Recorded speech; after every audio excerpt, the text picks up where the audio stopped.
Okay. So, on the first session of corporate and economic laws, try to understand the syllabus given for you first. And definitely as a professional, ஏற்கனவே inter class என்னோட session attend பண்ணவங்க கிட்ட வந்து always சொல்றதுதான், without law you cannot do anything. அக்கௌண்ட்ஸோ டாக்ஸோ காஸ்டிங்கோ whatever it is, எல்லாமே லா தான். You have to understand the law, especially with respect to corporate structure. ஏன்னா நீங்க அல்டிமேட்டா பார்ட்னர்ஷிப் ஃபர்ம்காக ஒர்க் பண்ணாலும் எல்எல்பிக்காக ஒர்க் பண்ணாலும் சுத்தி சுத்தி வந்து எங்க வருவீங்கன்னா கார்பரேட் ஸ்ட்ரக்சருக்குள்ள வந்துருவீங்க. Okay, so company form of ஆர்கனைசேஷனுக்குள்ள வந்துருவீங்க. So in that sense, there are two parts taken here, Section A and Section B. Section A is covering corporate laws, which is nothing but company law and other few topics. And Section B is covering with economic laws. எவ்வளோ corporate companies act வந்து இன்ட்ரெஸ்டிங்கோ அந்த அளவுக்கு interesting economic loss கூட. Corporate loss வந்து நம்ம that is கம்பெனில வந்து companies act 2013 follow பண்றோம், where you have done a part of the companies act 2013 in your inter syllabus. So it will look like, except this first topic, it will look like all other topics from this 1.1, 1.2, 1.3, etc. is covering or is being continued from inter syllabus. அதனால இன்டர்ல வந்து நீங்க maximum கம்பெனில வந்து ஒரு major weightage இருந்த heading, அதனால நீங்க skip பண்ணிருக்க மாட்டீங்க. I very sure with that. ஆனாலும் அங்க படிச்சாதான் இங்க புரியும் அந்த மாதிரி எல்லாம். Let's all separate topics. Investment and loans எடுத்தீங்கன்னா செப்பரேட்டா இருக்கும், டிவிடன்ஸ் எடுத்தீங்கன்னா செப்பரேட்டா இருக்கும், அக்கௌண்ட்ஸ் எல்லாமே செப்பரேட்டா இருக்கும். ஓகே, வித்வுட் தட் நாலேஜ் அல்டிமேட்டா கம்பெனிங்கிற ஒரு ஃபார்மேஷன் ஆஃப் ஆர்கனைசேஷன், இது வந்து கன்வர்ஷன், இந்த மாதிரி பேசிக்கான விஷயங்கள் வந்து ஏற்கனவே நீங்க இன்டர்ல படிச்சது 1.1 ஃபைனலையும் கவர் பண்ணிருக்காங்க ஒரு ரீகால்காக. மிச்சது எல்லாமே இங்க இருந்து இருக்கிறது எல்லாமே வந்து நியூ டாபிக்ஸ் தான். ஓகே, எல்லாமே பியூட்டிஃபுல்லான டாபிக்ஸ். ஸோ ஆஸ் அ ப்ரொஃபஷனலா, ஏன்னா இன்னும் within a year are so probably ஒரு சில பேர் சிஎம்ஏ குரூப் 4 முடிச்சுட்டு குரூப் 3ல இருப்பீங்க. So within a year also, or most of you may be working also now. ஏன்னா ஃபைனல்ல இருக்கிறவங்க மேக்ஸிமம் ட்ரைனிங் ஒர்க்கிங் இந்த மாதிரி கேட்டகரியில இருப்பீங்க. அப்போ இந்த ஏரியாஸ் வந்து கட்டமா எவ்வளவு தூரம் உங்களுக்கு யூஸ்ஃபுல்லா இருக்குங்கிறத நீங்க அண்டர்ஸ்டாண்ட் பண்ணிப்பீங்க. இதுக்கு ஈக்குவலா இருக்கிற இன்னொரு டாபிக் வந்து economic laws and regulations. Company corporate லால கம்பெனி லா இது வரைக்கும் இருக்கு, and insolvency and bankruptcy code இதுவும் ஒரு பியூட்டிஃபுல்லான heading, and corporate governance, social responsibility and sustainability. So these two are also covered under section A corporate laws. economic laws and regulations பொறுத்த வரைக்கும் இதுவும் ஒரு பியூட்டிஃபுல்லான டாபிக். ஏன்னா எப்பவுமே ஒரு கம்பெனி இன்வெஸ்ட்மெண்ட் எக்ஸெட்ரான்னு இருந்தா you cannot see the company as a single person. Okay, ஒரு கம்பெனி மட்டும் என்னது ரன் பண்ணிட்டு இருக்காங்க, அந்த மாதிரி ஒரு சிங்கிள் கேட்டகரி ஆர் ஒரு பர்டிகுலர் லாவை பேஸ் பண்ணி மட்டும் பார்க்க முடியாது. இங்க மிச்ச எல்லா விஷயங்களும் வந்து பார்க்க வேண்டியதா இருக்கும். In that sense all these topics are beautiful topics. என்ன ஃபர்ஸ்ட் டாபிக் கம்பெனி லா வந்து எல்லா டாபிக்கும் சேர்த்து பிரேக் பண்ணி தட் இஸ் கம்பெனி லாவை பிரேக் பண்ணி 9 ஹெட்டிங்ஸா பாக்குறீங்க இல்லையா? So up to here you have 9 different headings company லால. இங்க வந்து பாத்தீங்கன்னா 4th topic totally different, 5th different, 6th different, எல்லாமே டிஃபரெண்ட் டாபிக்ஸ். இன்னும் சொல்ல போனா each and every topic is so very interesting topic. எல்லாமே carrying very good equal weightage. நான் ஈக்குவல் வெயிட்டேஜ்ங்கிறது எக்ஸாம் பாயிண்ட் ஆஃப் வியூல சொல்ல, because we are professionals now. நீங்க வந்து எக்ஸாம் பாயிண்ட் ஆஃப் வியூக்கு இது இம்பார்ட்டன்டா மேம், இல்ல மேம் அப்படி கேட்க முடியாது. Each and every thing have to understand. ஏன்னா once you become professional as a cost அக்கௌண்டன்டா உங்களுக்கு எல்லா ஏரியாஸும் தெரிஞ்சிருக்கணும். So in that way the syllabus design here is really beautiful. So நம்ம பார்த்துட்டு இருக்கிறது syllabus 2022 syllabus. So 2022 syllabus compared to the earlier 2016 syllabus compare பண்ணும்போது many things is being simplified here. நிறைய விஷயங்கள் சிம்பிளிஃபை பண்ணிருக்காங்க. இன்ஃபேக்ட் இந்த 4th heading SEBI laws and regulations மட்டும் பார்த்தாலே it was running for pages and pages for many number of topics in earlier syllabus. இப்ப பாத்தீங்கன்னா 2022 syllabusல வந்து எது முக்கியமா வேணுமோ அது கொடுத்திருக்காங்க. எப்படின்னா நீங்க ப்ரொஃபஷனல் ஆக பிறகு திரும்ப line by line word by word படிச்சுதான் ஆகணும். பட் இங்க வந்து நம்மளுக்கு என்ன விஷயங்கள் தெரிஞ்சா ஒரு ப்ரொஃபஷனல் ஆகிறதுக்கு உண்டான பேசிக் குவாலிட்டி நம்மளுக்கு வேணுங்கிறது கிளியரா கொடுத்திருக்காங்க. So in that way I am happy with the syllabus. And இன்னொரு ஹாப்பியான விஷயம் என்னன்னு பாத்தீங்கன்னா குட்டியா இருக்கும். That's one more happiest thing. ரொம்ப குட்டியா இருக்கும் எல்லாமே. Like it will be running for some 20 or 30 pages. இந்த எஸ்பெஷலி செக்ஷன் B ல பாத்தீங்கன்னா எல்லாமே 20-30 pages தான். செக்ஷன் A லயும் அப்படிதான் இருக்கும். எல்லாமே குட்டி டாபிக்ஸ். ஒரு சில டாபிக்ஸ் எல்லாம் பாத்தீங்கன்னா 10-15 pages எல்லாம் முடிஞ்சிடும். இந்த MSc MSME செக்டர், ஆன்டி மணி லாண்டரிங் எல்லாம் ரொம்ப குட்டியா இருக்கும். அப்படியே ஒரு ஒரு என்னது ஸ்டார்ட் பண்ணீங்கன்னா முடிஞ்சிடும். Only thing you have to understand.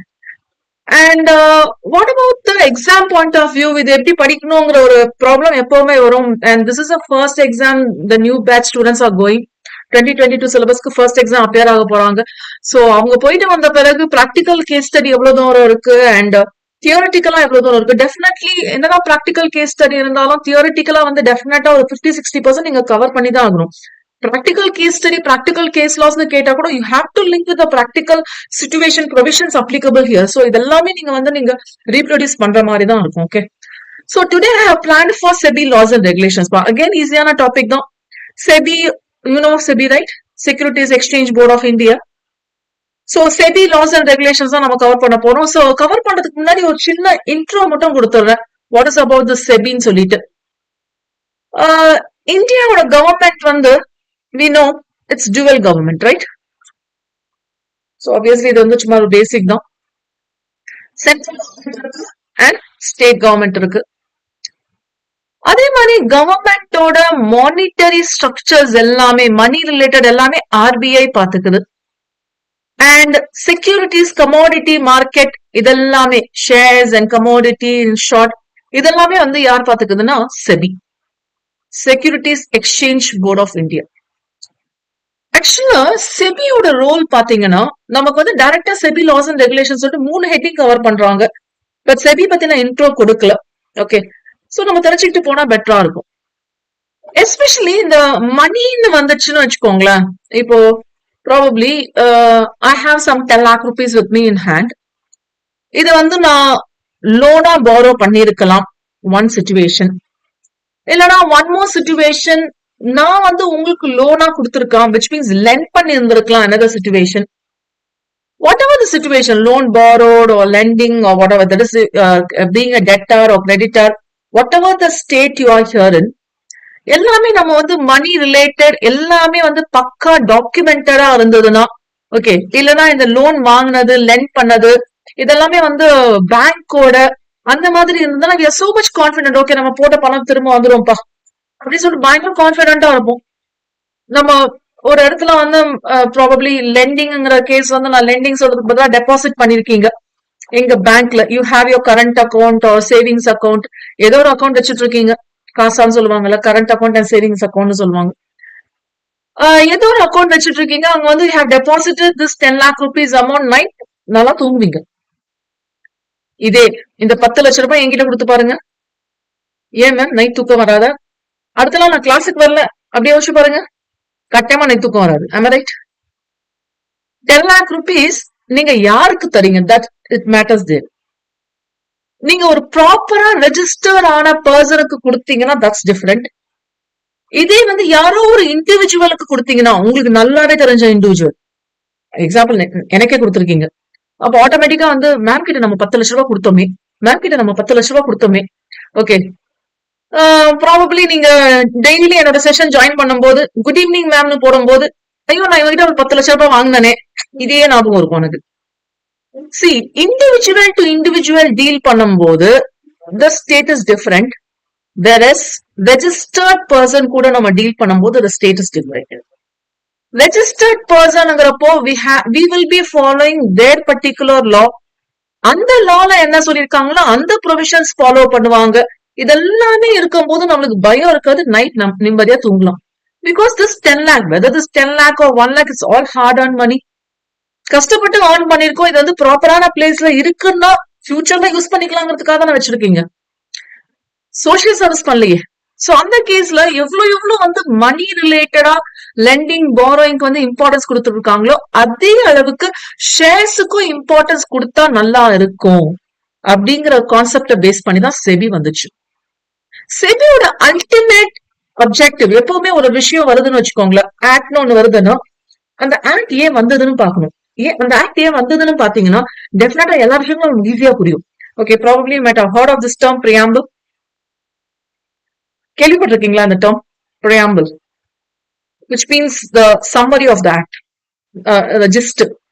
To understand the whole act in a few lines, you can go through this preamble and you can check how far this has been helpful. அந்த act வந்து எதுக்காக வந்தது, like ஹிஸ்டாரிக்கலா நம்ம பாக்குறது. Probably நம்ம for convenience sake shall I go for the preamble of SEBI? இதெல்லாம் எக்ஸாமுக்கு வருமா மேம் கேட்காதீங்க, கட்டாயமா வராது. ஏன்னா இது சிலபஸ்ல இல்ல. But need to understand what you mean by SEBI here. So preamble.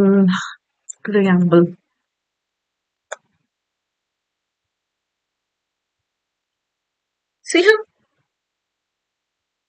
to protect the interest of investors in securities, or else let me highlight this. 1 second.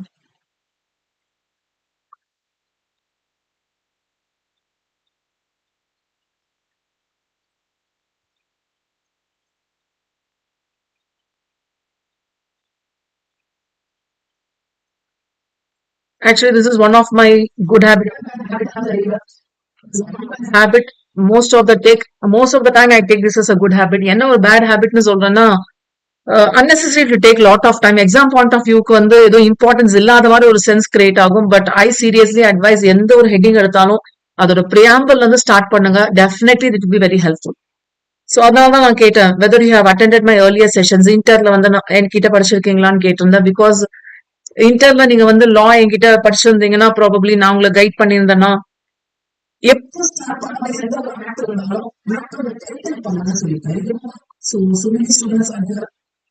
Students of singer academy அதே மாதிரி அந்த ஸ்டேஜ்ல வந்து எல்லாருக்குமே வந்து ஆக்ட் அண்டர்ஸ்டாண்ட் பண்ணிக்கணுங்கிற ஒரு இது இருக்காது. ஏன்னா அங்க வந்து நம்ம ஆக்டா படிக்க மாட்டோம், லாவா படிப்போம். இங்க ஞாபகம் வச்சுக்கோங்க, even though your paper name is corporate and economic laws, நம்ம இங்க கம்ப்ளீட்டா ஆக்டா தான் படிப்போம். ப்ரொவிஷன் பை ப்ரொவிஷன் படிப்போம். ஓகே, ப்ரொவிஷன் பை ப்ரொவிஷன் படிப்போம்.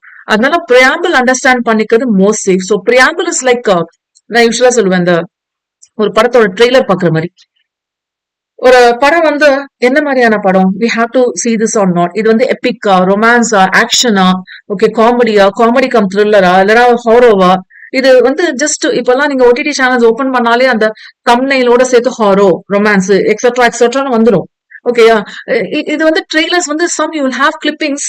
ஓகே, அந்த கிளிப்பிங்ஸ் பார்த்துட்டு இந்த மூவி ஃபுல்லா இந்த மாதிரியான விஷயங்கள், லைக் இந்த மாதிரி ஒரு போட்டோகிராஃபி, இந்த மாதிரி ஒரு மியூசிக், இந்த மாதிரி விஷயங்கள் எல்லாம் இருக்கும்னு சொல்றோம். இல்லை அதுதான் ட்ரெய்லர்னு சொல்றோம்ல. So what this movie is made up of. அதே மாதிரி ஒரு ஆக்டோட பிரியாம்பிள்ங்கிறது what is act or how you have to understand this act. So it's been highlighted in blue here, to protect the interest of investors and securities and to promote the development. So to protect the interest of investors and to promote the development of and to regulate the securities market. எப்படி வந்து மணி மார்க்கெட்டை regulate பண்றதுக்கு government வந்து ஆர்பிஐக்கு powers கொடுத்திருக்கோ, அதே மாதிரி security related இதுக்கு வந்து regulate பண்றதுக்கு செபிக்கு, which is securities and exchange board of India, செபிக்கு வந்து பவர்ஸ் கொடுத்திருக்கு. So when you say it's SEBI, it's understood that it is dealing with Securities and Exchange Board of India. Exchange, stock exchanges இருக்குல்ல, அதனை மீன் பண்றோம், stock exchanges. So you have NSE, BSE and other stock exchanges. இதெல்லாமே. So securities market regulate பண்றதுக்கு and other related connected matters. So SEBI ஓட main role இந்த மூணு விஷயம் தான். ஏன் இது எவ்வளவு ஃபோக்கஸ் பண்ணணும் அப்படின்னு பாத்தீங்கன்னா, நிறைய பேரு ஷேர்ஸ்ல இன்வெஸ்ட் பண்றது இல்லைன்னா செக்யூரிட்டிஸ் மார்க்கெட்ல இன்வெஸ்ட் பண்றது. You may ask me, ma'am ஷேர்ஸுக்கும் செக்யூரிட்டிஸ்க்கும் என்ன மேம் டிஃபரன்ஸ்? ஒன்னும் இல்ல, ஷேர்ஸ்னா equity shares and preference shares. But in the case of securities will be dealing this with debentures, other loans, கண்ணாபின்னான்னு என்னென்னமோ வந்துடும். ஓகே, அதனால securities is a wider term. And when we talk about SEBI, the first term S stands for securities, which means it's not only covering equity and preference shares, it's also covering the other securities also, other form of securities also. அதனாலதான் அந்த securities மார்க்கெட்டை regulate பண்றதும் வந்து செபியோட வேலை. So மணி மார்க்கெட்டை வந்து RBI எப்படி regulate பண்ணிட்டு இருக்கோ, அதே மாதிரி செக்யூரிட்டிஸ் மார்க்கெட் கம்ப்ளீட்டா ரெகுலேட் பண்றது வந்து செபியோட வேலையா இருந்தது. So it's a beautiful area. அப்போ செபியோட மெயின் இன்டென்ஷனே என்னது? To protect the investors interest. இன்வெஸ்டர்ஸோட இன்ட்ரெஸ்ட செக்யூர் பண்றது, ப்ரொடெக்ட் பண்றது. எவ்வளவு பேர் வந்து ஓகே, ப்ராபப்ளி நீங்க வந்து எவ்வளவு பேர் நீங்க செக்யூரிட்டிஸ் மார்க்கெட்ல இருக்கீங்க, எவ்வளவு பேர் ஷேர்ஸ் ஹோல்ட் பண்ணிட்டு இருக்கீங்க? எவ்வளவு ஹோல்ட் பண்றீங்கலாம் சொல்ல வேண்டாம், at least you have an idea of share market. A few are here, I know personally. எனக்கு வந்து ஷேர்ஸ்ல இன்வெஸ்ட் பண்ணணும்னு ஐடியா இருக்கு மேம், ஆனா வந்து கொஞ்சம் பயமா இருக்கு, எனக்கு அதை பத்தி தெரியாது. அந்த மாதிரி கேட்டகரிஸும் இருக்கிறீங்க. ஏன்னா வந்து ப்ராபப்ளி நான் ஷேர்ல ட்ரேட் பண்ணிட்டு இருக்கேன்னு சொல்லலாம். ஒரு சும்மா ஒரு 10,000 ரூபாய்க்கு 15,000 ரூபாய்க்கு பண்ணாலும் ட்ரேட் தானே. At least will understand, will have the knowledge on that, right? ஏதோ ஒரு விஷயம் நம்ம பண்ணிட்டு இருப்போம் இல்லையா? சோ டெஃபினட்டா if you are really interested in share trading, share மார்க்கெட்னா, டிமேட் அக்கௌண்ட் ஹோல்ட் பண்ணிட்டு இருக்கீங்கன்னா, this SEBI will be very much helpful for you. But நம்ம share market or share trading அளவுக்கு நம்ம இங்க படிக்க போறது இல்ல. நம்மளுக்கு பேசிக்கான விஷயங்கள் என்ன வேணுமோ அதுதான் படிக்க போறோம். சோ இந்த கான்செப்ட் நான் எதை வச்சு ஸ்டார்ட் பண்ணேன்னா, இந்த 10 லட்சம் ரூபாய் நீங்க என்கிட்ட கொடுத்தீங்கன்னா, நான் ஒரு இண்டிவிஜுவல், நீங்க என்கிட்ட கொடுத்தீங்கன்னா நைட் தூங்க மாட்டீங்க. இதே 10 லட்சம் ரூபாய் நீங்க பேங்க்ல போடுறீங்க, பேங்க்ல இருந்து கம்மியான இன்ட்ரெஸ்ட் வந்தாலும் நைட் ஒழுங்கா தூக்கம் வரும். இப்ப நீங்க என்ன யோசிப்பீங்க? 10 லட்சம் ரூபாய் மேம் கிட்ட கொடுத்துட்டு நைட்டு தூங்காம இருக்கிறதுக்கு டெய்லி வந்து மேம் வந்து குட் ஈவினிங் போடும்போது ஏதோ 10 லட்சம் ரூபாய் கொடுத்துறேன் அப்படின்னு சொல்லுவாங்களான்னு எதிர்பார்க்கறது பதிலா நான் என்ன பண்றது? பேங்க்ல கம்மியான பர்சன்ட் வந்தாலும் பரவாயில்லன்னு hold பண்றோம்ல. Likewise, there is another option where you can invest in companies. Okay, invest in companies. இந்த கம்பெனியை ரன் பண்றது ப்ராபப்ளி ஒரு ஃபேமிலி ரன் பண்றாங்க, ஒரு ஃபேமிலி பிசினஸ். ப்ராபப்ளி ஒரு ஹஸ்பண்ட், ஒய்ஃப் அண்ட் அவங்களோட ஒரு 5 சில்ட்ரன். சில்ட்ரன் சொல்லக்கூடாது, அபவ் 18 தான் எல்லாருமே. சோ ஒரு 7 பேர் வந்து ஒரு கம்பெனியை ரன் பண்றாங்க. என்ன கம்பெனினா பப்ளிக் கம்பெனின்னு வச்சுக்கலாம். இந்த 7 பேர் வந்து பப்ளிக் கம்பெனி ரன் பண்றாங்க. இந்த 7 பேர் ரன் பண்ற கம்பெனில நீங்க இன்வெஸ்ட் பண்ணீங்களா? My question is this please. ஏன்னா இப்ப கொஞ்ச நேரம் தான் இன்டராக்ட் பண்ண முடியும். அதுக்கு பிறகு நான் டாபிக் உள்ள போயிட்டேன்னா இன்டராக்ஷன் ஒண்ணுமே பெருசா இருக்காது. You have to understand, doubts தான் நம்ம பேசுற மாதிரி இருக்கும். Yes, my question is this. இந்த மாதிரி ஒரு 7 பேர் ஸ்டார்ட் பண்ண ஒரு பப்ளிக் கம்பெனில நீங்க இன்வெஸ்ட் பண்ணுவீங்களா? விச் மீன்ஸ்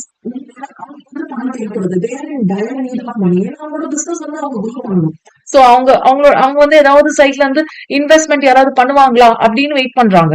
சோ எவ்வளவு டைம் நீங்க 10 லட்சம் ரூபாய் பேங்க்ல போறதுக்கு பதிலா இதோ இந்த 7 பேர் ரன் பண்ற கம்பெனி இருக்கு, அவங்க கிட்ட வந்து இந்த பணத்தை கொடுப்போம் அப்படின்னு நினைப்பீங்க?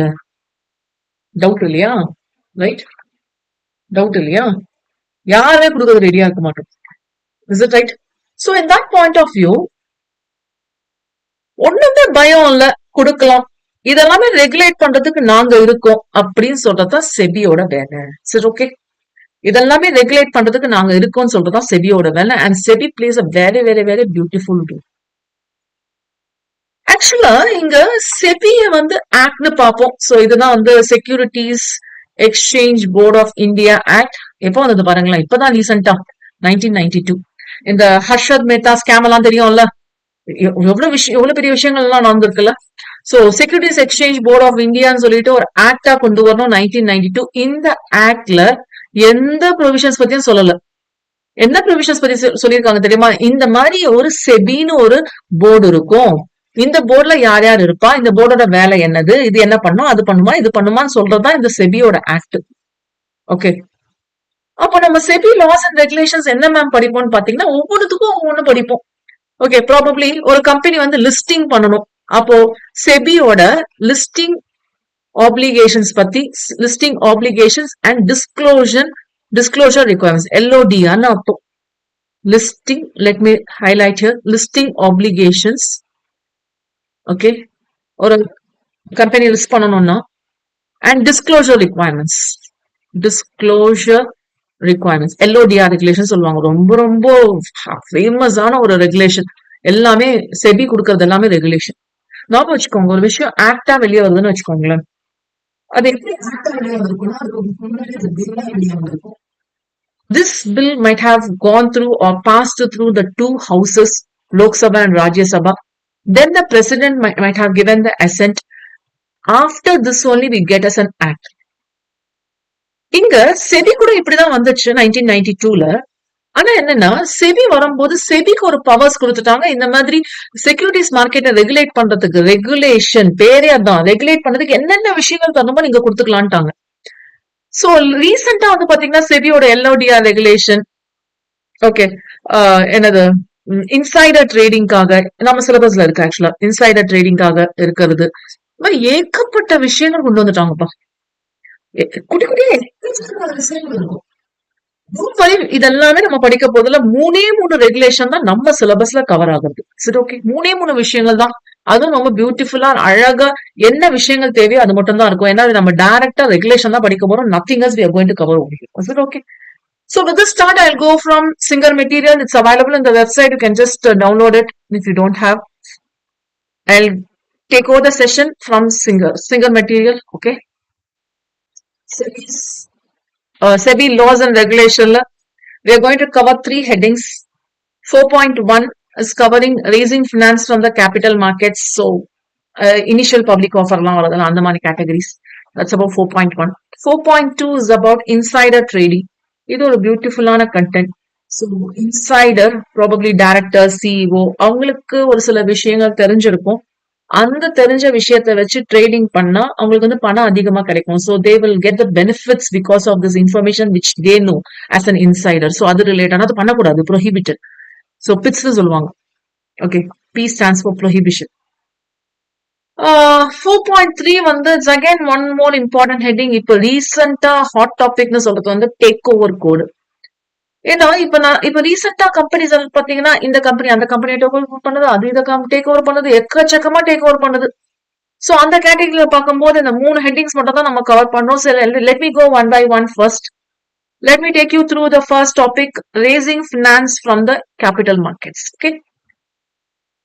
When we talk about finance, it can be of anything, but please make a note of finance the பார்க்கிறது equity shares. There is public issue and right issue இருக்குல்ல.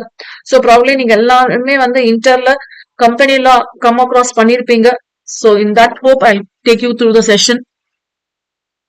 Any engineering background students here? Any engineering background students? ஏன்னா BE முடிச்சிருந்தீங்கன்னா probably you might have got an exemption in your company law paper, inter level. I know only one candidate, Bhargavi, is here. Other than Bhargavi, any candidates? Okay, so no, right? Appadina no problem illa. So in case if you find any difficulty, you can stop me. So for equity shares, first heading we are going to deal with eligibility of the issuer. Is one of eligibility of the issuer. அப்படின்னா issue வந்து company, எந்த company ஆக்சுவலா இங்க நம்ம company சொல்றது listed company தான். ஏன்னா SEBI வந்து securities and exchange board of India listed கம்பெனிஸை ரெகுலேட் பண்றதுக்காக தான் இருக்கு. ஓகே, அன்லிஸ்டட் கம்பெனிஸ் வருமானா எல்லா கேஸ்லயும் வராது. சோ ஒரு கம்பெனி வந்து இஷ்யூவர் வந்து கம்பெனி, எந்த மாதிரியான கம்பெனி வந்து ஷேர்ஸ் பப்ளிக் கிட்ட இருந்து வாங்கலாம், அதான் raising finance from the capital market. So public கிட்ட இருந்து ஷேர்ஸா இஷ்யூ பண்ண போறாங்க, சப்ஸ்கிரைப் பண்ண போறது பப்ளிக். இங்க நம்ம இந்த டாபிக் ஃபுல்லாவே கவர் பண்ண போது ஞாபகம் வச்சுக்கோங்க, இது வந்து ஷேர்ஸ் மட்டும் இல்ல, செக்யூரிட்டிஸ் சொன்னோம். சோ ஈக்விட்டி ஷேர்ஸ் அது பப்ளிக் இஷ்யூ போனாலும் பரவாயில்ல, ரைட் இஷ்யூ போனாலும் பரவாயில்ல. ப்ராபபிலி பப்ளிக் இஷ்யூனா யார் வேணாலும் எந்த பப்ளிக் வேணாலும் வாங்கலாம். ரைட் இஷ்யூ இந்த சென்ஸ் ஏற்கனவே இஷ்யூ பண்ண மெம்பர்ஸ்க்கு. So once you have issue to that பர்சன்னா அவங்க வந்து they'll be members of the company. அவங்களுக்கு இப்போ இஷ்யூ பண்றது ரைட் இஷ்யூன்னு சொல்லுவோம். ரெண்டுத்துக்குமே applicable. So it's applicable for public issue, it's applicable for right issue, and other than this it's applicable for convertible securities. Probability debentures issue பண்ணிருப்பாங்க. இந்த debentures வந்து ஃபியூச்சர்ல probably particular tenureல வந்து இது equity shares ஆ மாறும் இல்லையா, that's what you call as convertible securities. அதுக்கும் பொருந்தும். நம்ம இந்த ஹெட்டிங் வந்து எலிஜிபிலிட்டி ஆஃப் த இஷ்யூவர் பார்த்துட்டு இருக்கோம். அப்போ ஹூ இஸ் நாட் எலிஜிபிள் அப்படிங்கிற லிஸ்ட் பார்த்துட்டோம்னா இட் வில் பி கம்ஃபர்டபிள் இந்த கேட்டகரியில வராங்களா இல்லையாண்டு. இந்த கேட்டகரியில வந்தாங்கன்னா they are not eligible to issue. இந்த கேட்டகரியில வரலன்னா obviously they are eligible to issue தெரிஞ்சுக்கணும்ல. கேபிட்டல் மார்க்கெட் அசஸ் பண்ணக்கூடாதுன்னு டிபார் பண்ணிருக்காங்க. யார் டிபார் பண்ணிருப்பாங்கன்னா செபி தான் டிபார் பண்ணும். செபி தானே ரெகுலேட்டர். இங்க யார் டிபார் பண்ணிருப்பாங்க? Issuer, promoter. இஷ்யூவர்னா அந்த கம்பெனி இட் செல்ஃப், ப்ரொமோட்டார் கம்பெனியோட ப்ரொமோட்டர்ஸ், இல்ல ப்ரொமோட்டார் குரூப், இல்லன்னா அது கம்பெனியோட டைரக்டர்ஸ், இல்லன்னா ஷேர் ஹோல்டர்ஸ் யாராவது பர்டிகுலரா சேல் பண்ணிருப்பாங்களே அவங்கள டிபார் பண்ணிருந்தா இந்த கம்பெனி மேம் அவங்கள டிபார் பண்ணா கம்பெனி என்ன மேம் தப்பு பண்ணிச்சு? அப்படி இல்ல, company has to be in pure form. Second, செபியோட ஆர்டர் ஆர் டைரக்ஷன்ஸ் ஏதாவது ஒண்ணு கொடுத்திருப்பாங்க ப்ரொமோட்டர்ஸ்க்கோ டைரக்டர்ஸ்க்கோ. அவங்க இப்பதான் ப்ரொமோட்டரா இருக்கணும்னு அவசியம் இல்ல, அவங்க ஏற்கனவே ப்ரொமோட்டரா இருந்திருக்கலாம், இல்ல வேற கம்பெனிக்கு அவங்க ப்ரொமோட்டர்ஸா இருந்தாலும் பரவாயில்ல. Please highlight this word. Probably company A இருக்கு, கம்பெனி பி இருக்கு. கம்பெனி ஏ பத்தி தான் நம்ம இப்ப பேசிட்டு இருக்கோம். கம்பெனி பி ஓட ப்ரொமோட்டரும் கம்பெனி ஏ ஓட ப்ரொமோட்டரும் சேம் குரூப்னு வச்சுக்கலாம். அப்ப பி டிபார் பண்ணிருக்காங்கன்னா அப்போ ஏயும் வந்து இஷ்யூக்கு போக முடியாது. ரைட்? இதே வந்து ஃபியூஜிட்டிவ் அஃபெண்டர்னா ப்ராபப்ளி இந்த ஏதாவது கிரைம் பண்ணியிருந்தாங்கன்னா அரெஸ்ட் வாரண்ட் இஷ்யூ பண்ணிருப்பாங்கல்ல. அரெஸ்ட் வாரண்ட் ஆக்சுவலா எல்லாத்துக்கும் வந்து அரெஸ்ட் வாரண்ட் தேவையில்ல. பட் நார்மலா ஒரு பர்சன் வந்து அரெஸ்ட் பண்ணோம்னா வாரண்ட் இருந்தா தான் அரெஸ்ட் பண்ண முடியும். பட் அன்லஸ் அந்த கிரைம் வந்து ரொம்ப பெரிய பிக் கிரைமா இருந்ததுன்னா ராவோட ராவா வந்து அப்படியே அரெஸ்ட் பண்ணிட்டு போவாங்க. ஸோ இட்ஸ் வெரி மேஜர் இஷ்யூனா. ஸோ ஃபியூஜிட்டிவ் அஃபெண்டர்ங்கிறவங்க வந்து வாரண்ட் ஆஃப் அரெஸ்ட் இஷ்யூ பண்ணி அவங்களை அரெஸ்ட் பண்ணிருப்பாங்க. ஏதோ ஒரு கேஸ்ல வந்து பாஸ்ட்ல டிபார் பண்ணி இருந்திருக்கலாம். ஓகே, டிபார் பண்ண பிறகு ப்ராப்ளம் டிபார் பண்ணும்போது 6 months வந்து நீங்க கேபிட்டல் மார்க்கெட் அசஸ் பண்ணக்கூடாது, 1 year பண்ணக்கூடாது, 3 years பண்ணக்கூடாது. இப்போ கூட நிறைய இந்த நியூஸ் எல்லாம் பாத்தீங்கன்னா 3 yearsக்கு வந்து இந்த so and so person cannot access the market அந்த மாதிரி எல்லாம் வரும். ஸோ அந்த மாதிரி கேஸ்ல வந்து அந்த டிபார் பண்ணிருக்காங்க and the period is now over. அந்த மாதிரி கேசஸ்ல இஸ் நாட் அப்ளிகபிள். பண்ணும்போது இந்த ப்ராஸ்பெக்டஸ்ல ஏதாவது கரெக்ஷன் இருக்கா எக்ஸெட்ரா எக்ஸெட்ரா அவங்க சைட்ல செபி சைட்ல அவங்க வந்து கிளியரா இருக்கணுங்கிறதுக்காக இன் பிரின்சிபல் அப்ரூவல் வாங்கணும். ஓகே, அந்த சைட்ல அவங்களோட டைரக்ஷன்ஸ் படி அப்ரூவ்டுங்கிறதுக்காக. சோ எல்லா ஸ்டாக் எக்ஸ்சேஞ்சுக்கும் எந்தெந்த ஸ்டாக் எக்ஸ்சேஞ்சில் நீங்க லிஸ்ட் பண்ணிருக்கீங்களோ அந்தந்த ஸ்டாக் எக்ஸ்சேஞ்ச்ல நீங்க வாங்கி இருக்கணும். So not applied, at least apply பண்ணிருக்கணும். அப்ளை பண்ணனாலும் இஷ்யூ தான். ஒரு ஸ்டாக் எக்ஸ்சேஞ்ச மெயினா தட் இஸ் மெயினா எங்க லிஸ்ட் பண்றீங்கன்னு சொல்லிட்டு இது பண்ணணும். அந்த ஸ்டாக் எக்ஸ்சேஞ்ச் ஐபிஓ இருந்துச்சுன்னா national wide terminal like NSC or BSC தான் நேஷனல் வைட் டெர்மினல். அந்த மாதிரியான ஒரு ஸ்டாக் எக்ஸ்சேஞ்சா இருக்கணும். That's about B point. C point public issue பொறுத்த வரைக்கும் it's not public issue. Public company பொறுத்த வரைக்கும் it's been mat mandatory under 2013 act that the shares has to be in demat form only. dematalized form சொல்லுவோமா, இந்த demat formல தான் இருக்கணும். அப்போ dematalization formல இருக்கணும்னா ஒரு டெபாசிட்டரியோட அக்ரிமெண்ட்ல என்டர் ஆயிருக்கணும். In case they have not entered na you cannot proceed with the issue. D point ஏற்கனவே வந்து பார்ட்லி பெய்ட் அப் ஈக்விட்டி ஷேர்ஸா இருந்துச்சுன்னா அது ஃபுல்லி பெய்ட் அப் பண்ணும். ஃபர்ஃபீட்டடா இருந்துச்சுன்னா ஃபர்ஃபீட்டட் நார்ம்ஸ் தெரியாம ஃபர்ஃபீட் பண்ணது ரீஇஷ்யூ பண்ணாம உங்க ஆர்டிகல்ஸ் ஆஃப் அசோசியேஷன் எப்படி இருக்கோ அந்த மாதிரி இஷ்யூ அந்த மாதிரி ஃபாலோ பண்ணும். சோ இன்கேஸ் அது கன்வர்ஷன் எல்லாம் சரி அல்டிமேட்டா இப்போ வந்து நீங்க பினான்ஸ வந்து பப்ளிக் கிட்ட இருந்து நீங்க ரேஸ் பண்றீங்கன்னா you want to finance right. அப்ப ஏற்கனவே பார்ட்லி பெய்ட் அப் ஷேர்ஸா இருக்குன்னா அதை முதல்ல க்ளோஸ் பண்ணிருக்கலாம்ல. That's the concept here. And D point is one important beautiful point. In case வந்து firm வந்து arrangements பண்ணும். எப்பவுமே எல்லா அமௌண்ட்டும் பப்ளிக்கே சப்ஸ்கிரைப் பண்ண மாட்டாங்க. Firm will make some arrangements for finance. Probably யார் கூடன்னு பாத்தீங்கன்னா அண்டர் ரைட்டர்ஸோட அண்டர் ரைட்டிங் ஆஃப் ஷேர்ஸ் நம்ம கேள்விப்பட்டிருப்போம்ல, புரோக்கர்ஸ், அண்டர் ரைட்டர்ஸ், அந்த மாதிரி QIBs இல்லைன்னா வந்து பிரைவேட் பிளேஸ்மெண்ட்டுக்காக போயிருக்கோம். ஸோ இந்த மாதிரி கேசஸ் இருக்கும் போது ப்ராபபிலி ஒரு 10 crores வந்து பிளான் பண்ணிருக்கேன். சின்ன அமௌண்ட் தான் மேக்ஸிமம் ஃபிகர்ஸ் 10 crores பிளான் பண்ணிருக்குன்னா இந்த 10 crores 25 crores வந்து பப்ளிக் கிட்ட இருந்து ஐபிஓக்கு போகும். 75% at least 75% that is 10 crores 2.5 crores, so 7.5 crores வந்துட்டு இந்த மாதிரி ஃபர்மே ப்ராப்பர் அரேஞ்ச்மெண்ட் பண்ணி இருக்கணும். பண்ணலன்னா போகாது, பப்ளிக் இஷ்யூ பண்ண முடியாது. So firm arrangement through verifiable means ஒவ்வொருத்துக்கும் ஒரு லா இருக்கு. பிரைவேட் பிளேஸ்மெண்ட்டுக்கு ஒரு லா, கம்பெனிஸ் ஆக்ட் வேற மாதிரி ஃபாலோ பண்ணும். QIBs வந்து செபி தனியா, QIBs தனியா நெட்வொர்க் இவ்வளவு இருக்கணும் எக்ஸெட்ரா சொல்லி இருக்காங்க. சோ அதெல்லாமே as per the rules and regulation as per the law follow பண்ணிருக்கணும். excluding the amount to be raised through proposed public or right issue or existing identified internal accruals. So ஏற்கனவே தர வேண்டியது இல்லைன்னா வந்து இப்போ ப்ரொபோஸ் பண்ணிருக்க public and right issue இது தவிர 75% வேல்யூ. ஸோ இந்த 75% இதை சேர்க்கக்கூடாது. அது இல்லாம ஏற்கனவே ப்ரொமோட்டர்ஸ் வந்து நம்ம கம்பெனில ஹோல்ட் பண்ணிட்டு இருந்தாங்கன்னா அவங்க ஏன்னா இப்பதானே மேண்டேட்டரி பண்ணிருக்காங்க, அவங்களோட ஷேர்ஸ் எல்லாமே டிமேட் ஃபார்ம்ல இருக்கணும் prior to filing of offer document. So offer document is the prospectus. F point. G point stated amount for general corporate purposes. வர இப்போ 10 crores வந்து நான் இது பண்றேன்னு வச்சுக்கோங்களேன், 10 crores ஃபுல் அமௌண்ட் வந்து நான் பிசினஸ்க்கு யூஸ் பண்ண முடியாது. ஜென்ரல் பர்பஸ்க்கு, ஸோ அட்மின் பர்பஸ் எக்ஸெட்ரான்னு சொல்லிட்டு நான் ஒரு பார்ட்டை ஒதுக்கி வைப்பேன். இந்த பார்ட் வந்து 25% மேல நீங்க யூஸ் பண்ணக்கூடாது ஜென்ரல் கார்பரேட் பர்பஸ்க்காக.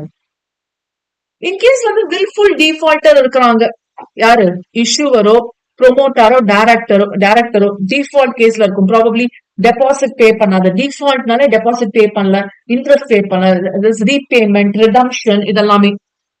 இது வந்து ஈக்விட்டி செக்யூரிட்டிஸ் பொறுத்த வரைக்கும் பைபேக் ஆஃப் ஷேர்ஸ் இந்த மாதிரி எல்லாம் இருந்துச்சுன்னா இதெல்லாமே க்ளோஸ் பண்ணிருக்கணும். And this record the issue will be open for at least 3 weeks and not more than 10 days. So in the days calendar should be noted. Is it okay? And the J point, yes, the everything partial thing. Minimum subscription 90% of the issue strikes were no.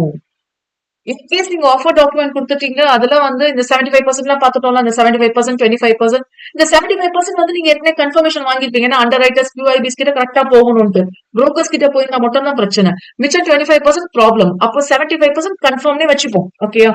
இது ரொம்ப rare case தான் agreement மாறுது. ஏன்னா அதெல்லாம் பக்காவா இருக்கும். இந்த agreement எல்லாம் ஆஃபர் டாக்குமெண்ட் லெவல் இருக்கும். அதெல்லாம் மோஸ்ட்லி பக்கா. 25% வந்து யார்கிட்ட இருந்து வரணும்னு சொல்லியிருக்கோம், பப்ளிக் கிட்ட இருந்து வரணும்னு சொல்லியிருக்கோம். இப்போ இந்த 25 பிளஸ் இதுல கம்மியாச்சுன்னா இதுல கொஞ்சம் கம்மியாச்சுன்னு வச்சுக்கோங்க. So 90% of the total. அப்ப இதுல வந்து 10 crores நம்ம பிளான் பண்றோம்னா 9 crores டெஃபினட்டா வந்து சப்ஸ்கிரைப் பண்ணி இருக்கணும். இல்லன்னா நீங்க வந்து அப்ளிகேஷன் பண்ணி ரீஃபண்ட் பண்ணுவீங்க. இதை வந்து 15 டேஸ்க்குள்ள ரீஃபண்ட் பண்ணிடணும். சோ இந்த மாதிரியான கண்டிஷன்ஸ்க்குள்ள நீங்க வருவீங்களான்னு செக் பண்ணுங்க. வருவீங்கன்னா you cannot go for the public issue, else you can boldly take up the step. Yes, please go through. IPO போகுதுன்னா டைரக்டா கம்பெனி பப்ளிக் கிட்ட டீல் பண்ணாது.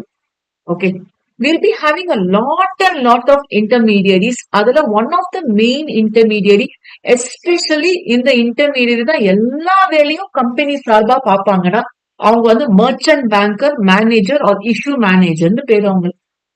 Obviously, இவங்களும் யாருன்னா கம்பெனிஸ் தான். It can be any person in the network, at least with 5 crores. And இவங்களோட main business MOA main object clause business போட்டிருப்பாங்களா, இவங்களோட மெயின் பிசினஸ் வந்து இஷ்யூ மேனேஜ்மெண்ட். இஷ்யூ மேனேஜ்மெண்ட் இந்த கம்பெனி வந்து IPO போகும்போது என்னென்ன விஷயங்கள் இருக்கோ அது எல்லாமே கோஆர்டினேட் பண்ணி தர வேலை தான். So arrangements like selling, buying, subscribing. So இவங்களோட வேலையை வந்து acting as a manager, consultant or advisor. Apart from that, they will be rendering corporate advisory services in relation to that issue management. Okay. So the public document, offer documentல இல்லனா வந்து என்ன சொல்லுவோம், ப்ராஸ்பெக்டஸ்ல வந்து அவங்க என்ன பண்ணிருப்பாங்கன்னா யார் இந்த மர்ச்சன்ட் பேங்கர்னு சொல்லிட்டு லிஸ்ட் பண்ணிருக்கணும். அண்ட் அந்த ஃபுல் அட்ரஸ் எல்லாம் கொடுத்திருப்பாங்க. Okay. In case there are more than one merchant banker, now you have to fix one person who is going to lead it. ஏன்னா ஒரு merchant banker இருந்தாங்கன்னா பிரச்சனை இல்லை. பட் பெரிய பெரிய கம்பெனிஸா இருக்கும்போது ஒரு மர்ச்சன்ட் பேங்கர் இருக்க மாட்டாங்க. மர்ச்சன்ட் பேங்கர்னா ஒரு பேங்க் தான். ஓகே, ப்ராபப்ளி நீங்க இது இந்த கோல்ட் பாண்ட்ஸ் எல்லாம் இஷ்யூ பண்றாங்க, இந்த ஷேர்ஸ் எல்லாம் இஷ்யூ பண்றாங்க, ICICI பேங்க் மூலியமா வாங்குறது, IDBI பேங்க் மூலியமா வாங்குறது. ஸோ தேர் ஆர் பேங்கர்ஸ், அவ்வளவுதான். இப்போ ஒரு பேங்க் இருந்ததுன்னு வச்சுக்கோங்களேன், இந்த வேலையை யார் பண்ணுவா, அந்த வேலையை யார் பண்ணுவா, பை பண்றது செல் பண்றதுனா பிரச்சனை இருக்காது. பட் ஏகப்பட்ட பேங்கர்ஸ் இருந்தாங்கன்னா whose role will be paid by whomங்கிறது கன்ஃபியூஷன் இருக்கக்கூடாதுன்னு சொல்லிட்டு அந்த merchant bankers, among the merchant bankers, one person, one bank will be chosen as the lead merchant banker. So in short, we'll call this person as LMB. Is it okay? So necessity, managing of அவங்களுக்கு வந்து எதுக்காக அவங்களை appoint பண்ணும், public issue of securities எல்லாமே manage பண்றதுக்காக. நம்ம இங்க பார்த்தோம் 75% of the state of finance has to be arranged through the verifiable means. அப்ப அண்டர் ரைட்டிங் ரிலேட்டட் இஷ்யூ எல்லாமே வந்து அவங்க பார்த்துப்பாங்க. And international offerings, like if you are going for GDRs and ADRs, other bonds related, இதுக்கெல்லாமே வந்து they will take care of. Private placement of securities they will take care of. Like ஏதாவது government securities dealership இருக்குன்னா they will take care of. அது இல்லாம corporate advisory services, stock broking பண்றது, advisory services for projects, syndication loan, syndicate loan சொல்லுவாங்க. syndicate loanனா probably you might be aware, but still I just give a small recall of this word. Syndicate loan ங்கிறது I want to borrow a large amount of money. I, in the sense, corporate. My company wants a large amount of finance. In the large amount of finance, வந்து நான் separate bank, IDBI bankல தனியா, okay, அப்புறமா வந்து state பேங்க்ல தனியா, இந்த மாதிரி ஏகப்பட்ட பேங்க்ல போய் அப்ரோச் பண்றதுக்காக ஒரு லார்ஜ் அமௌண்ட் எல்லா பேங்க்ஸ்க்கும் சேர்த்து ஒரே லோனா வாங்கிப்பேன். இதெல்லாம் any one person will be taking care of. Not SEBI, SBI will be taking care of that. சொல்றேன். SBI மூலியமா எல்லா அக்ரிமெண்ட்ஸ்லாம் என்டர் ஆகும். அண்ட் IDBI எல்லாருமே வந்து இதுக்குள்ள இந்த அக்ரிமெண்ட் குள்ள இருப்பாங்க. This all called syndicate loan சொல்லுவோம். ஆல்சோ இன்டர்நேஷனல் ஃபைனான்சியரி அட்வைசரி சர்வீஸ், இதெல்லாமே வந்து மர்ச்சன்ட் பேங்கரோட ரோலா இருக்கும். ஸோ நெசசிட்டின்னு கொடுத்துருக்காங்க, ரோலா இருக்கும். So merchant banker na yaru avanga role enna paathurom. Now this second heading is about appointing this merchant banker and other intermediaries also. So there will be lot of intermediaries. For example, underwriter is an intermediary. For example, stock broker is an intermediary. எத்தனை intermediaries வேணா இருக்கலாம். But இங்க நம்மளோட focus வந்து merchant banker தான். So இந்த merchant banker யார் appoint பண்ணுவாங்கன்னா, who appoints by the issuer, which means the company has to appoint. எத்தனை பேரை வேணா அப்பாயிண்ட் பண்ணிக்கலாம். அதுல ஒரு பர்சன் வந்து அட்லீஸ்ட் ஒரு பர்சன் வந்து லீட் மர்ச்சன்ட் பேங்கரா இருக்கணும். இது தவிர நமக்கு லீட் மர்ச்சன்ட் பேங்கரோட கன்சல்ட் பண்ணி மிச்ச இன்டர்மீடியட்ஸும் அப்பாயிண்ட் பண்ணிக்கலாம். ஞாபகம் வச்சுக்கோங்க, நீங்க யாரை அப்பாயிண்ட் பண்ணாலும் அவங்களோட ஆப்ளிகேஷன்ஸ் என்னங்கிறது கிளியரா மென்ஷன் பண்ணிருக்கணும். And they should be compulsory registered with SEBI. Okay, so one or more merchant பேங்கரா இருந்தாங்கன்னா அவங்களோட ரைட்ஸ் என்னது, எக்ஸெட்ரா ஆப்ளிகேஷன்ஸ் என்னது, ரெஸ்பான்சிபிலிட்டிஸ் என்னது, இது எல்லாமே ஆஃபர் டாக்குமெண்ட்ல முன்னாடியே டிட்டர்மைன் பண்ணி கிளியரா டிஸ்க்ளோஸ் பண்ணும். So disclosures with respect allotment, refund, underwriting applications இது எல்லாமே கிளியரா இருக்கணும். Is it okay? And with respect to book building process, book building process, right? Book building process number of shares issue பண்றதோ இல்லைன்னா value for one ஷேர்ங்கிறது mention ஆயிருக்காது. இந்த book building process மூலியமா அவங்க வந்து இந்த இவ்வளவு நம்பர் ஆஃப் ஷேர்ஸ் இஷ்யூ பண்ணலாம், இவ்வளவு வேல்யூக்கு இஷ்யூ பண்ணலாம், that is face value, market value, இந்த மாதிரி இஷ்யூ பண்ணலாம் சொல்லிட்டு டிசைட் பண்ணுவாங்க. சோ புக் பில்டிங் ப்ராசஸ்க்காக சிண்டிகேட் மெம்பர்ஸ் வந்து அப்பாயிண்ட் பண்ணுவாங்க டிஃப்ரெண்ட் சென்டர்ஸ்ல. ஓகே, பேங்கர்ஸ் வந்து அவங்களே மேனேஜ் பண்ணிப்பாங்க. அது இல்லாம ரெஜிஸ்டர் டு அன் இஷ்யூ, இவரும் வந்து போர்டோட ரெஜிஸ்டர் பண்ணிருக்கணும். He will be having connectivity with all the deposits. ஏன்னா எல்லாமே டிமேட் அக்கௌண்ட்ல தான் ஹோல்ட் பண்ணும். அது இல்லாம ஒரு கம்ப்ளைன்ஸ் ஆஃபீஸர், யூஸ்வலா இந்த கம்ப்ளைன்ஸ் ஆஃபீஸர் வந்து யாரா இருப்பாங்கன்னா அந்த கம்பெனியோட ஃபுல் டைம் கம்பெனி செக்ரட்டரி தான் கம்ப்ளைன்ஸ் ஆஃபீஸரா இருப்பாங்க. Okay, so this person will be responsible for monitoring the compliance of securities. Is it okay? ஏன்னா இன்வெஸ்டர்ஸ் இருக்காங்க, பப்ளிக் கம்பெனிலேயே லேக்ஸ் ஆஃப் இன்வெஸ்டர்ஸ் இருப்பாங்க. ஒவ்வொருத்தருக்கும் ஒவ்வொரு மாதிரியான இஷ்யூ வரும். இவன் சொல்லுவாங்க, ஷேர்ஸ் வரலாம்னு சொல்லுவான், இந்த ஷேர்ஸ் நான் தொலைச்சிட்டேன்னு சொல்லுவான், எனக்கு வாங்கிட்டாங்கன்னு சொல்லுவாங்க. கண்ணாபின்னாடி இஷ்யூஸ் வரும். எல்லாரோட இஷ்யூ கிளியரா க்ளோஸ் பண்ணணும். சோ அதுக்குன்னே வந்து ரீட்ரெஸல் கமிட்டி எல்லாம் ஃபார்ம் பண்ணுவாங்க. ஒரு கம்பெனில வந்து கேள்விப்பட்டிருக்கீங்களே, ஆடிட் கமிட்டி இருக்கும். Okay, nomination and remuneration committee இருக்கும். அதே மாதிரி ஸ்டேக் ஹோல்டர்ஸ் ரிட்ரெஸல் கமிட்டினே இருக்கு. எஸ்ஆர்சின்னு சொல்லுவாங்க, stakeholder redressal committee. Okay, so அந்த மாதிரி கம்ப்ளைன்ஸ் ஆஃபீஸர் வந்து ஐபிஓ போகுதுன்னா யார் இந்த கம்ப்ளைன்ஸ் ஆஃபீஸர், இவரோட வேலை என்னது மெயினா ரிட்ரெஸிங் த இன்வெஸ்டர் கிரீவன்சஸ், இதுக்காக தான். So this has to be note. இது தவிர வேற என்ன கண்டிஷன்ஸ் இருக்கு ஐபிஓன்னு பாத்தீங்கன்னா, நம்ம நான் எலிஜிபிலிட்டி கண்டிஷன்ஸ் பார்த்தோம். பட் ஜென்ரலா எந்த மாதிரியான கம்பெனிஸ் வந்து ஐபிஓக்கு போகலாம்? And issuer can make an IPO only in the following cases. Net tangible assets at least 3 crores இருக்கணும். இன்கேஸ் இந்த ஹெட்டிங் உங்களுக்கு கேட்டாங்கன்னா வேற ஆப்ஷன் இல்ல, ஆர்டர் கூடாது. ஓகே, இதெல்லாம் ரெகுலேஷன்ஸ்ல இருக்குது. ஞாபகம் வச்சுக்கோங்க, we are not studying law, we are studying act. எப்பவுமே ஞாபகம் வச்சுக்கோங்க, நம்ம ஆக்ட் படிக்கிறோம்னா உங்க இஷ்டத்துக்கு நீங்க கதை அடிக்க முடியாது. கொஞ்சம் டேர்ம்ஸ்ல மாத்தலாம், பட் டேர்ம்ஸ்ல மாத்தவங்களுக்கா மீனிங் மாறிடக்கூடாது. So it should be very careful of that. So at least 3 crores net worth இருக்கணும். At the same time each preceding 3 yearsல 12 months ஈச் இந்த 3 crores கிராஸ் பண்ணிருக்கணும்.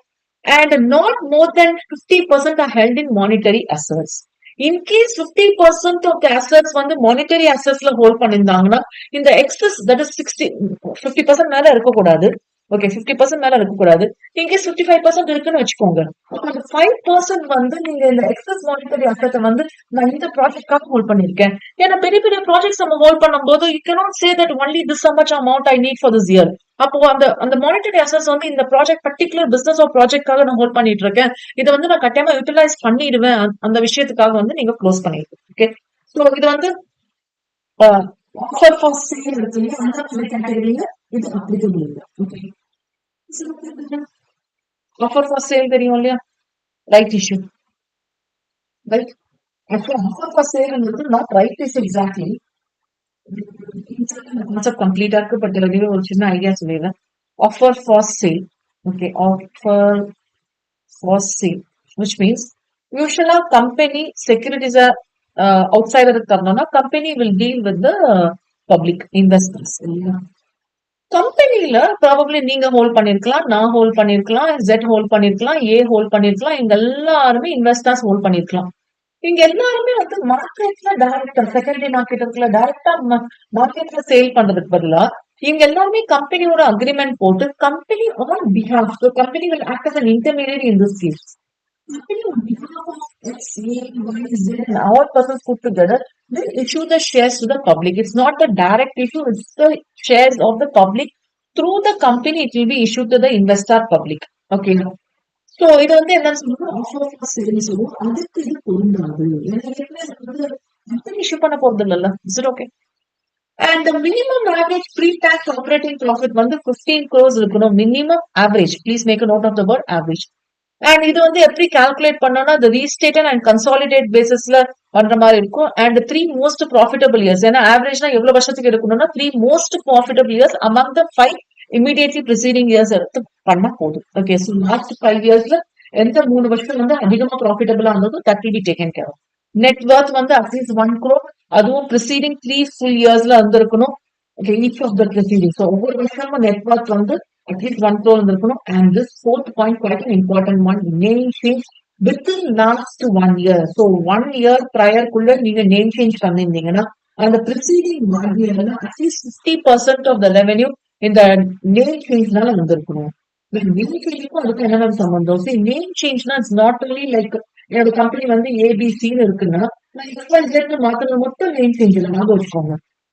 ஏபிசி வந்து நான் குளோபலைஸ் பண்ணிருக்கேன், இன்டர்நேஷனல் அப்படின்னு ஒரு டேர்ம் ஆட் பண்ணிருக்கேன்னா ஐம் குளோபலைசிங் மை பிசினஸ். அப்ப இதனால உங்களுக்கு வந்து எவ்வளவு ரெவென்யூ வந்தது, சோ அதை மென்ஷன் பண்ணிருக்கோம். Is it okay? Then B point, non-satisfaction of above conditions. இந்த பார்த்த 4 conditions satisfy ஆகணும் இல்லைன்னா புக் பில்டிங் ப்ராசஸ் போங்க. ஏன்னா நெட் ஒர்த் இல்ல, நெட் டான்ஜிபிள் அசெட்ஸ் இல்ல, 3 crores இருக்கணும், 1 crore இருக்கணும். அப்ப வந்து என்ன பண்றது? புக் பில்டிங் ப்ராசஸ் போங்க. அட்லீஸ்ட் 75% வந்து QIBs அண்டர்டேக் பண்ணுவாங்க.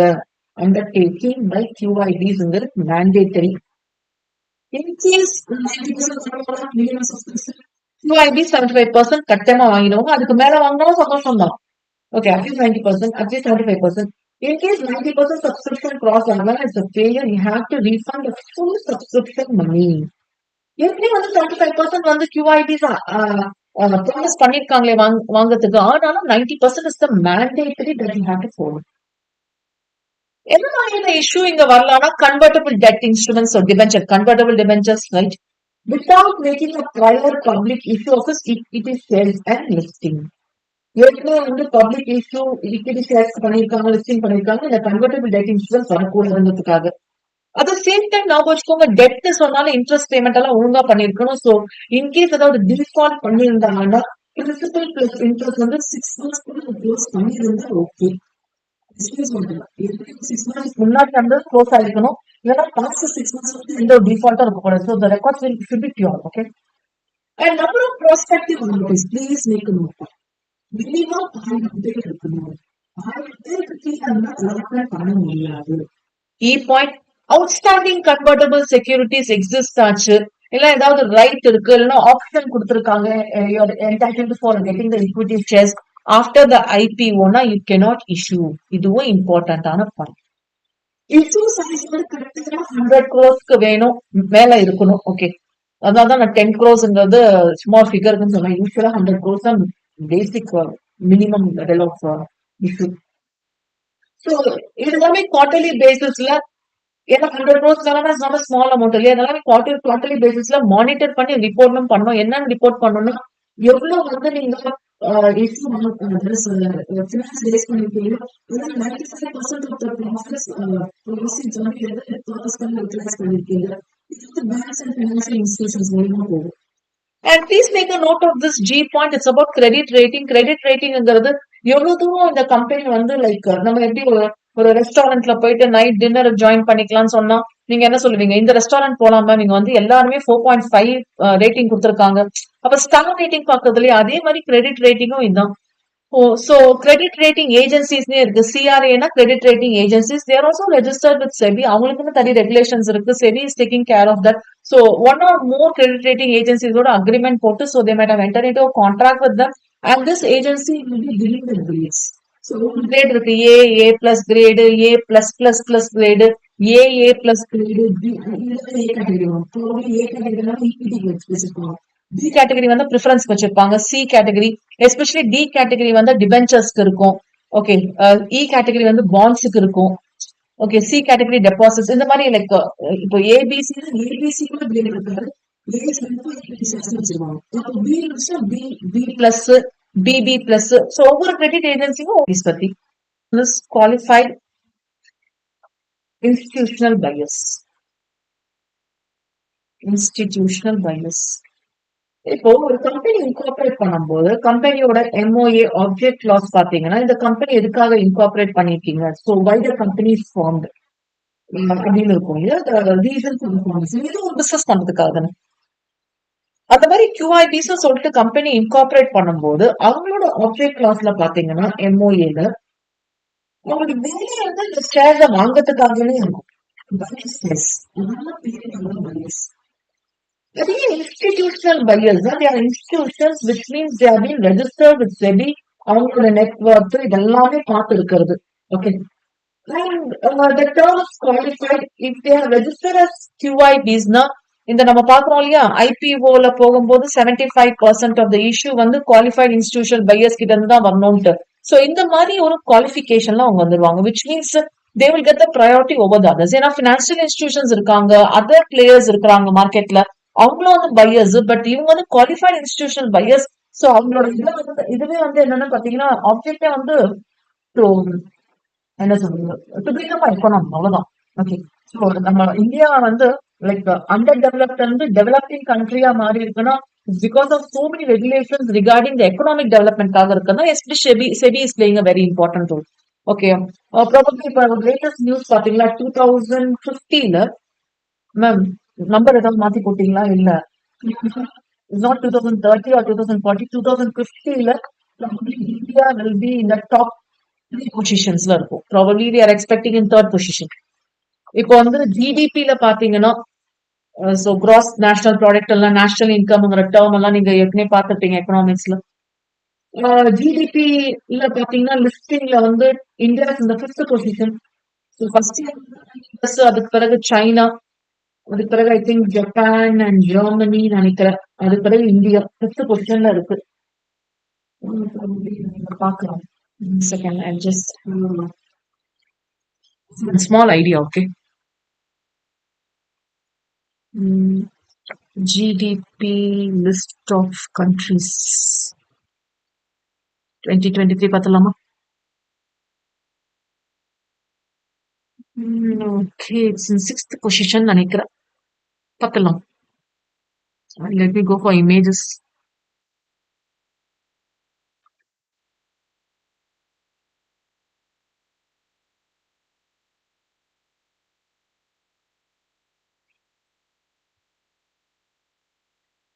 So if you have a look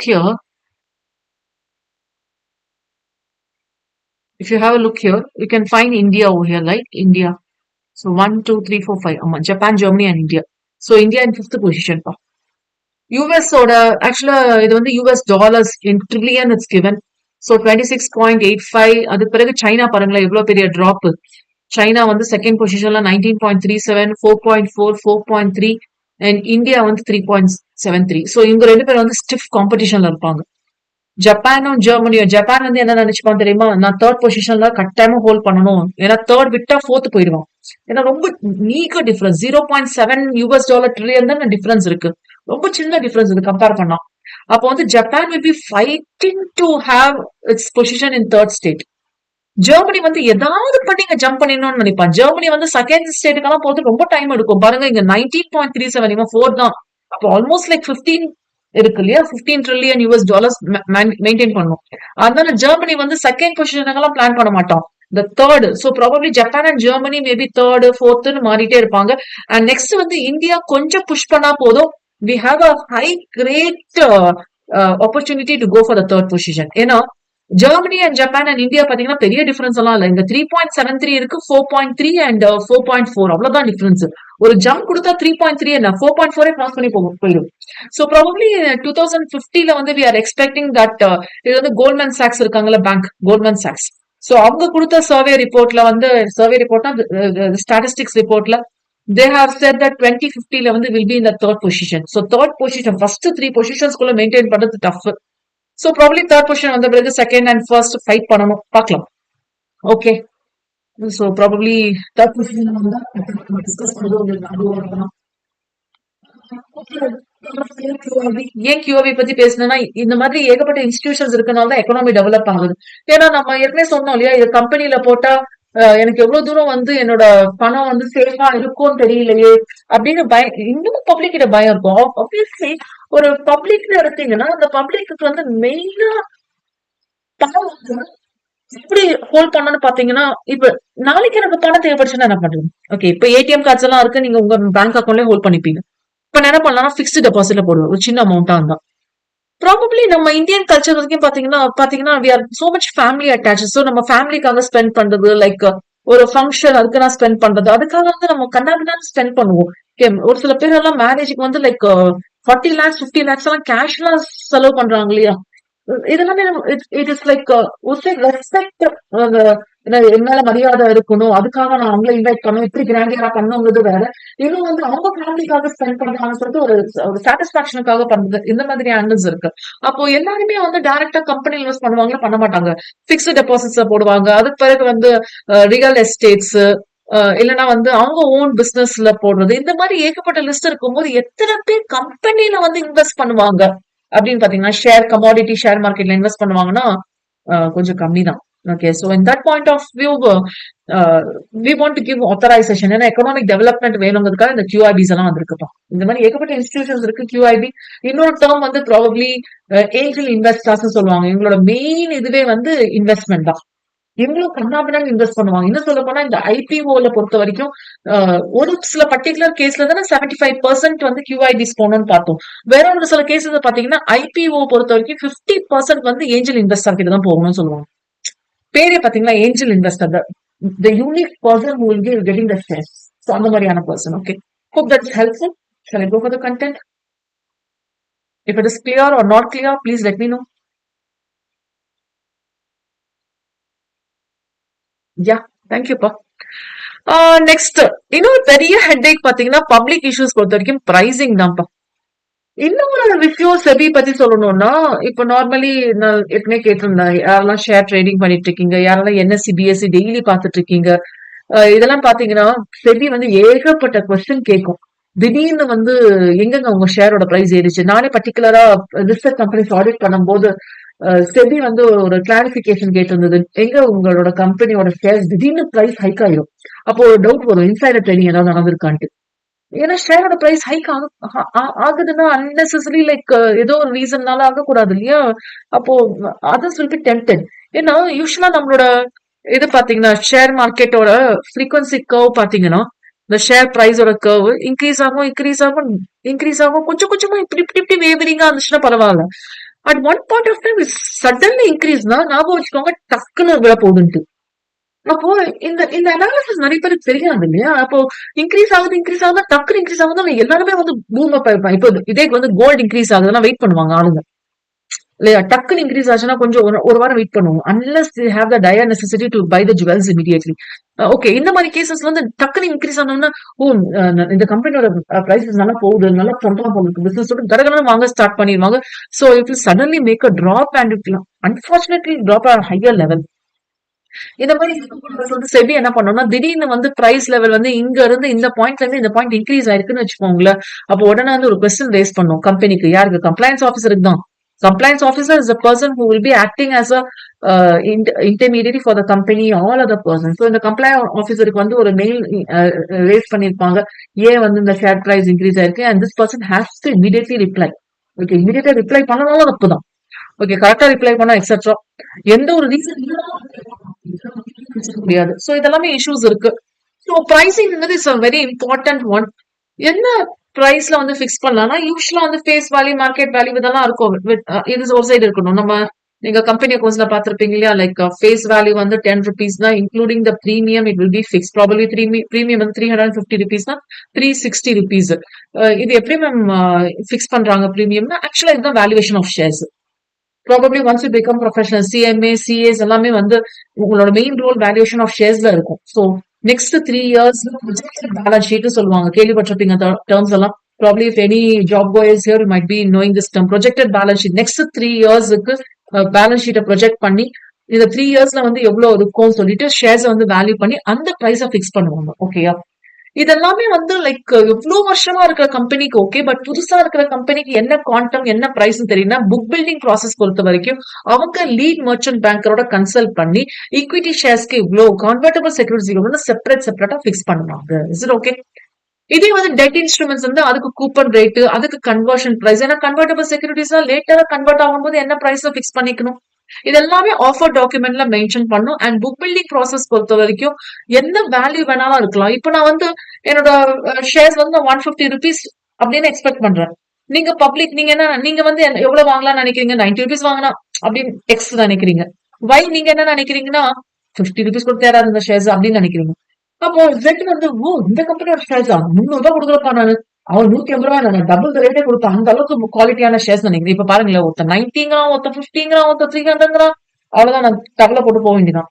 அப்போ what is my intention is it should not go very less, it should not go very high. To remain this range, I will be fixing a band called as price band, where I'll fix a lower value, which is the floor price, and I'll be fixing a higher price, which means above that you need not get.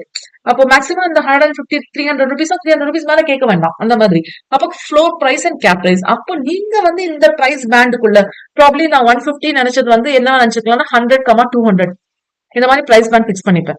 நீங்க சொல்றீங்க Z, probably your Z, you may be thinking இது வந்து 300 ரூபாய் வரைக்கும் போகும், double rate fix பண்ணலாம் பண்ணிட்டு. ஆனா நான் என்ன பிக்ஸ் பண்றேன், லீட் மர்ச்சன்ட் பேங்கரோட கன்சல்ட் பண்ணி 200 ரூபாய் பிக்ஸ் பண்ணா 200 ரூபாய்க்கு மேல நீங்க கேட்க முடியாது.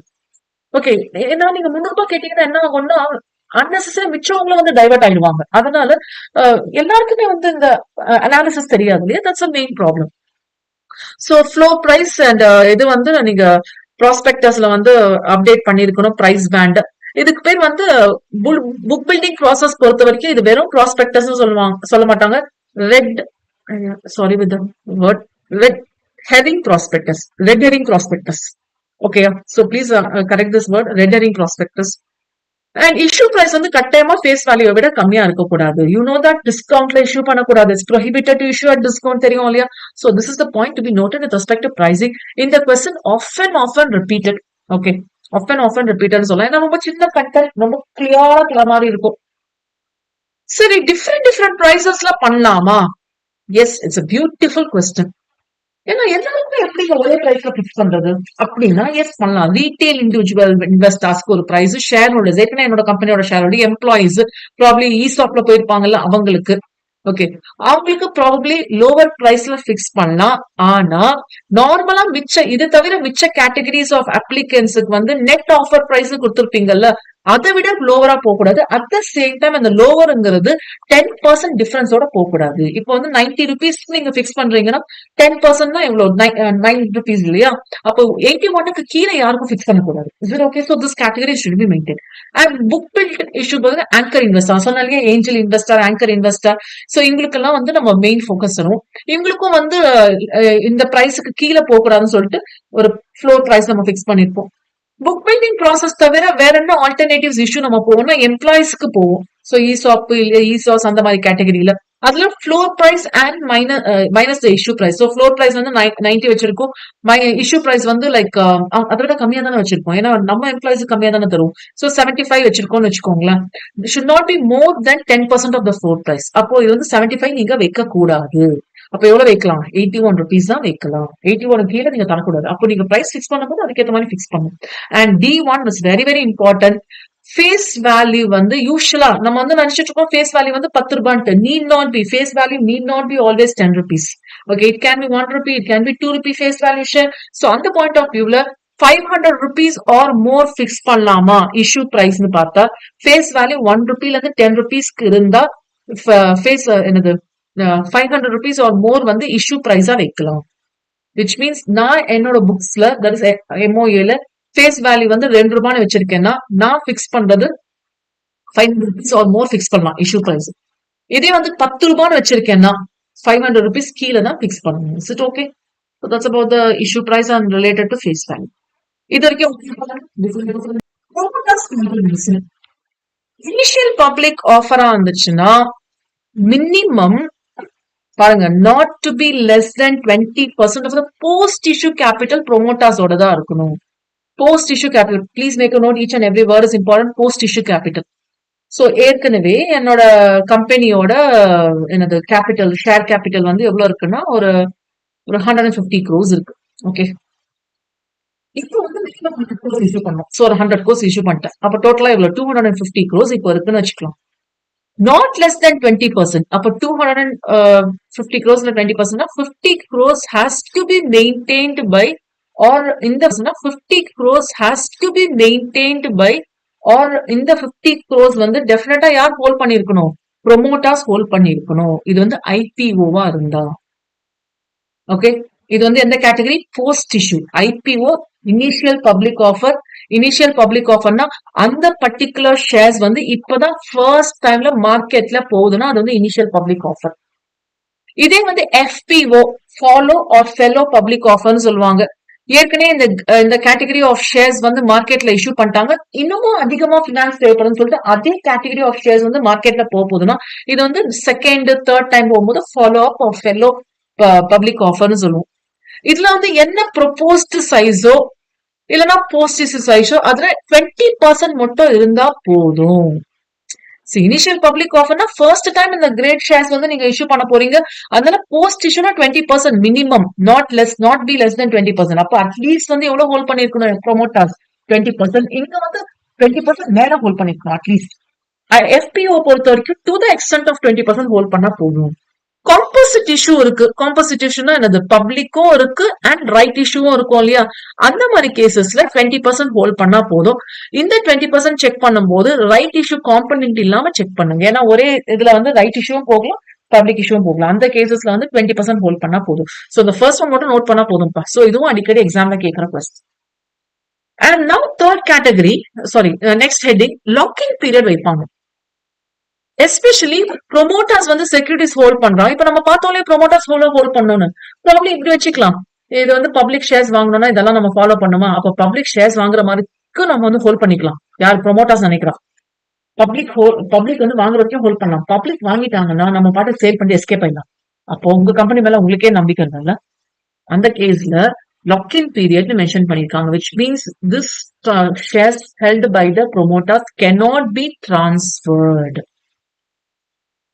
மினிமம் ப்ரொமோட்டர்ஸ் கான்ட்ரிபியூஷன் சொன்னோம் இல்லையா? அட்லீஸ்ட் 20% இருக்கணும்னு சொன்னோம் இல்லையா? அந்த அட்லீஸ்ட் 20%ல 20% வந்து 3 years வரைக்கும் லாக்கிங் பீரியட்.